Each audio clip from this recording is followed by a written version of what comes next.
जय जोहार संगवारी हो। आज मैं आप मन ला आसान तरीका ले दही और पुदीना की चटनी बना के बताहूँ। एला आप मन समोसा, पकौड़ा या फिर तंदूरी चिकन के साथ बना के खा सकत हो। तो चलो दही और पुदीना की चटनी बनाए के विधि शुरू करथन। दही और पुदीना की चटनी बनाए बर सबले पहली जार में धनिया पत्ती, थोड़ी सी पुदीना की पत्ती, एक दो हरी मिर्च एला हमन तोड़ के डालबो, 3-4 लहसुन की कली, आधा चम्मच नमक और आधा नींबू के रस डाल के एला बढ़िया से पीस लेबो।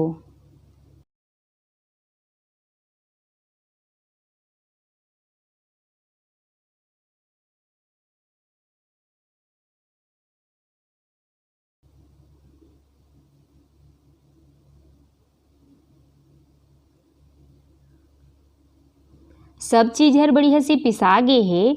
अब हमन एमा आधा कटोरी दही डाल के एक बार आउ पीस लेबो।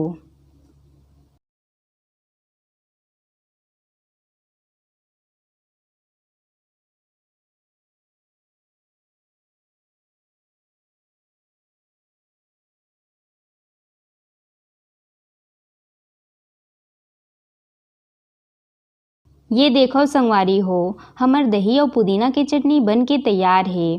अब हमन एला कटोरी में डाल लेबो।